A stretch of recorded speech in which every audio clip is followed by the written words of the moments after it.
Mesdames et messieurs, c'est un coup de tonnerre sur l'Ukraine et ses alliés supplétifs de la minorité occidentale. La Russie vient de balayer de sa main, d'un revers, cette fameuse demande incessamment exigée par Kiev et ses alliés de l'OTAN pour un échange de prisonniers de guerre. Oui, je vous avais fait part de cette vidéoconférence où M. Rustem Umerov s'était déplacé de l'Ukraine pour Ankara en Turquie pour demander et exiger une médiation russo-ukrainienne pour permettre de voir sur quel terme faire un échange de prisonniers de guerre. Alors vous savez bien que les soldats ukrainiens OTAN ont été capturés par les forces armées russes du côté de Pokrovsk, Mirnograd et autres lignes du front. Alors Zelensky et ses hommes manquent du personnel. Voyons donc cette situation que Moscou a rejetée. L'Ukraine a décidé de mettre terme aux négociations de ce conflit russo-ukrainien. C'est grave, mais ils viennent d'ouvrir la boîte de Pandore à la Russie. Oui, mesdames et messieurs, ils ont ouvert la boîte de Pandore à la Russie. Alors, qui est-ce qui nous relaie l'information?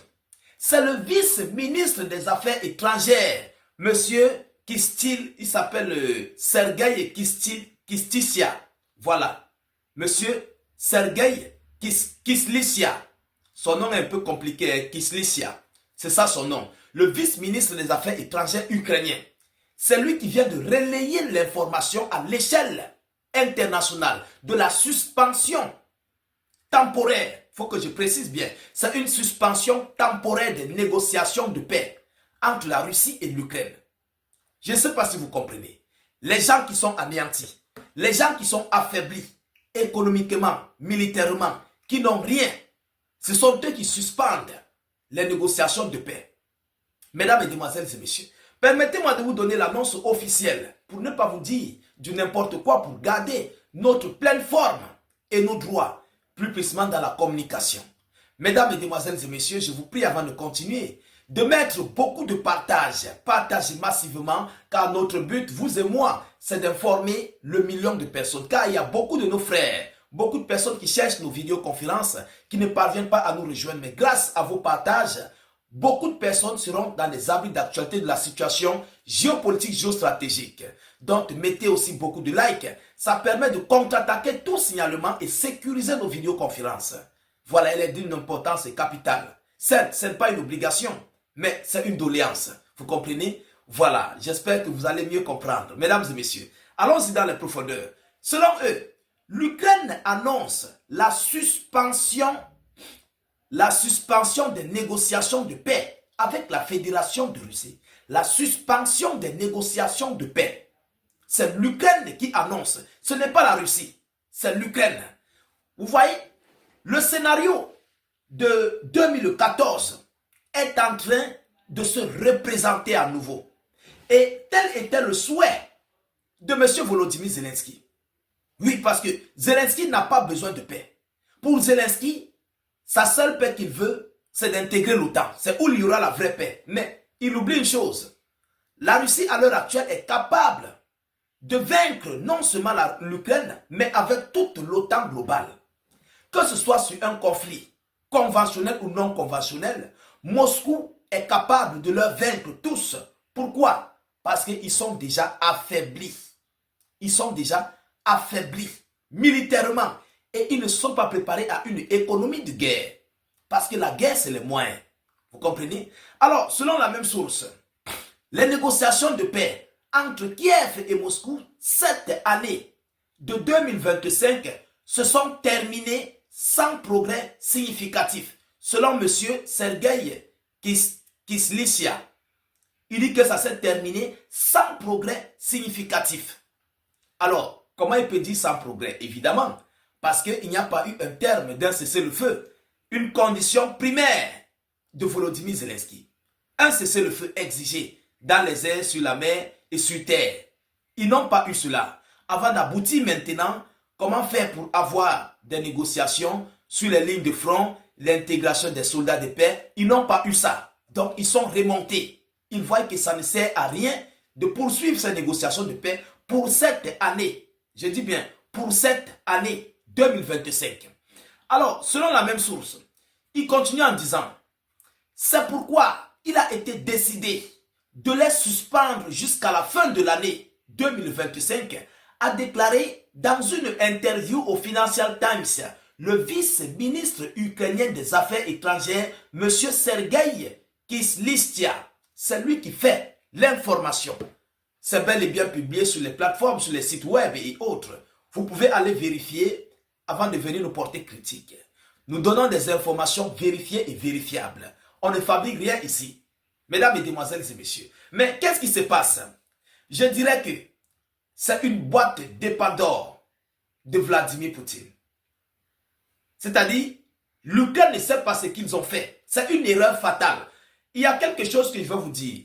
Vaut mieux laisser les portes ouvertes aux négociations que de leur fermer.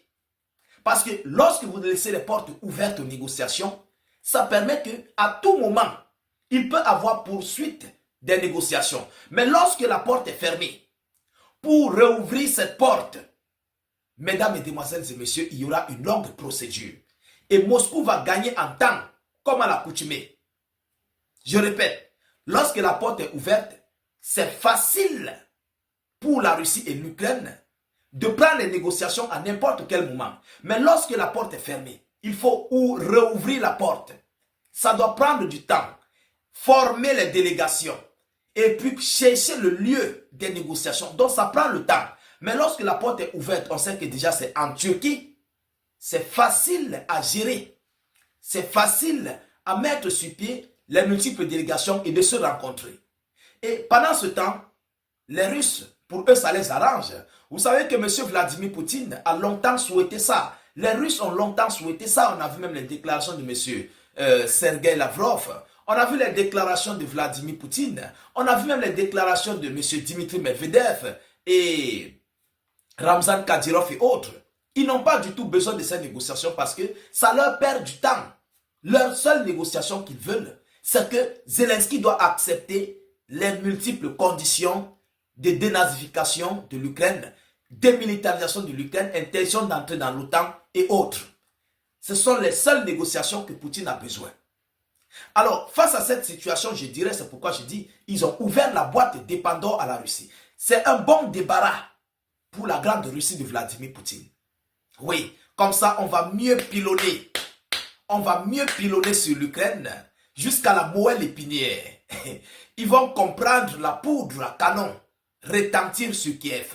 Parce que qui dit mettre terme aux négociations, dit s'engager pour d'autres négociations qui sont des démonstrations de force venant des armes à feu.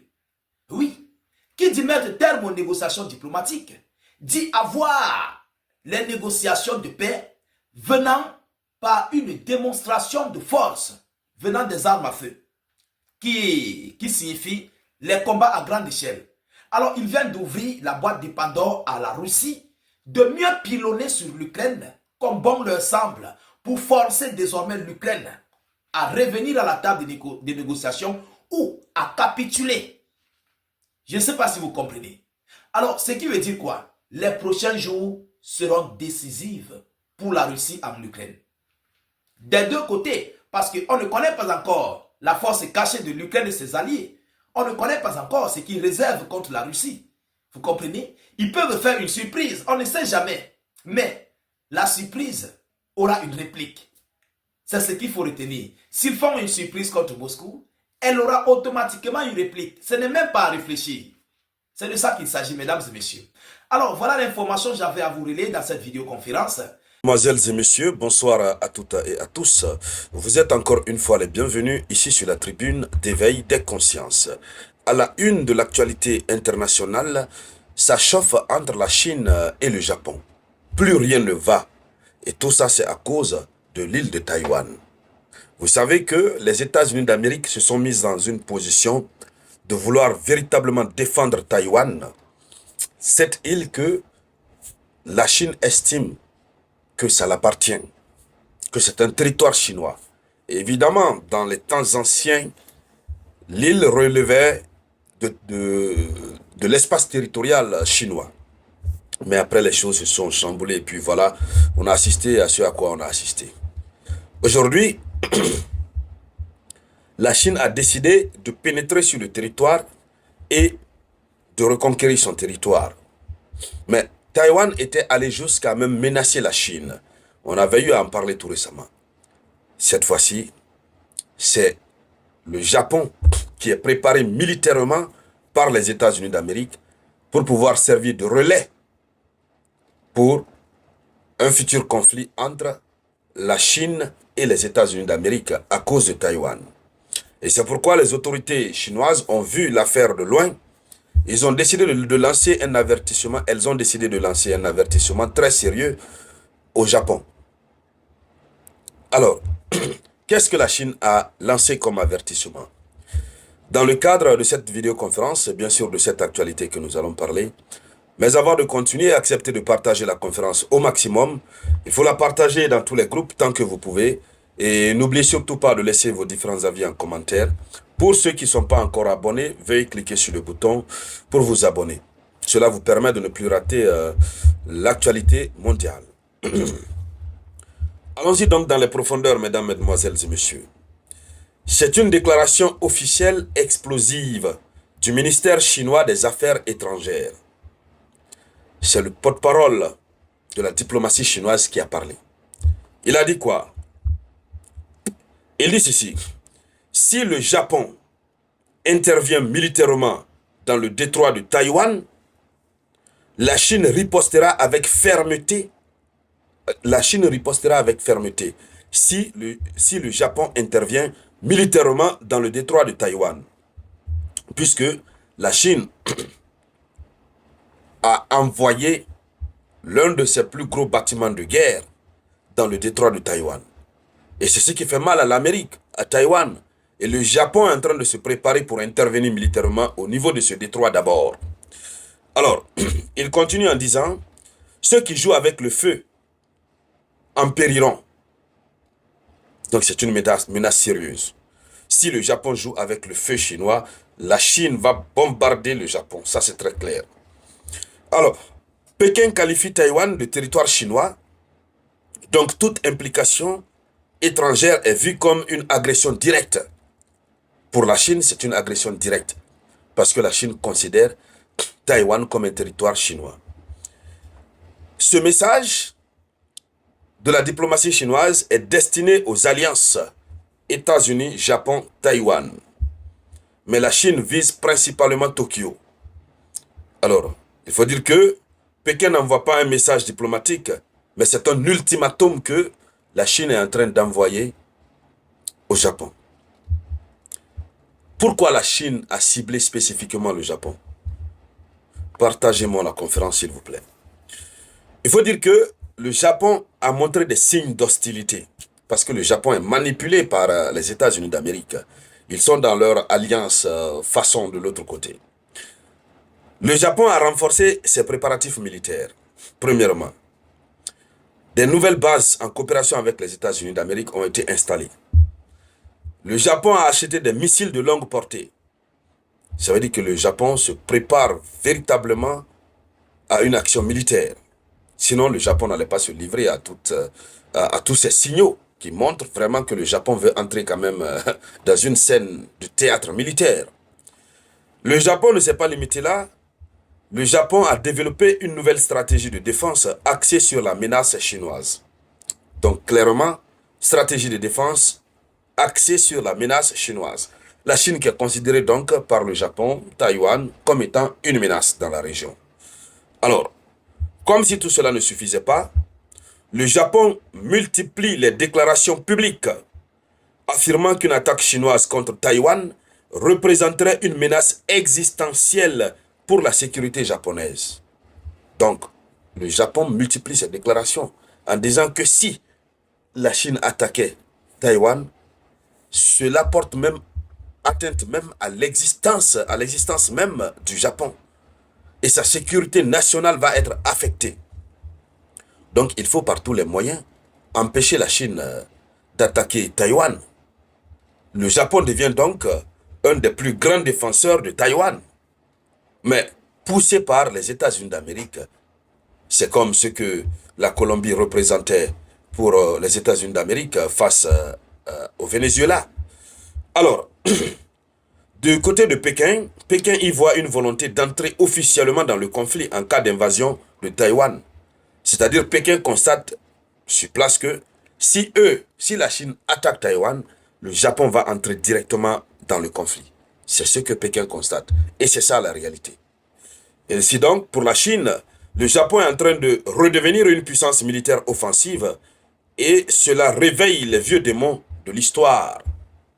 Alors, quels sont les enjeux stratégiques? C'est un bras de fer qui engage Washington et tout l'Indo-Pacifique.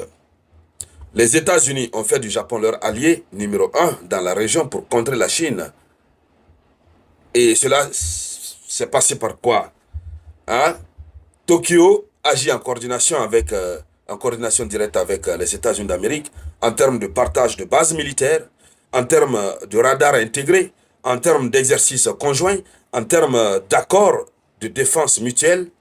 Et donc, l'avertissement chinois est aussi indirectement un message à Washington. Avertir le Japon, c'est avertir Washington, parce que c'est Washington qui pousse le Japon. Et le Japon aussi aveuglement se lance dans la danse. Et donc, la Chine dit au Japon, tu avances d'un pas, je te brise. Et les États-Unis ne pourront rien faire. C'est ce que ça veut dire. Puisque la Chine a beaucoup plus de force et de puissance par rapport au Japon. Voilà. Et donc, le tout combiné, c'est qu'il y a un vrai risque d'escalade militaire immédiat. Voilà. Un risque d'escalade militaire illico dada dans le détroit de Taïwan.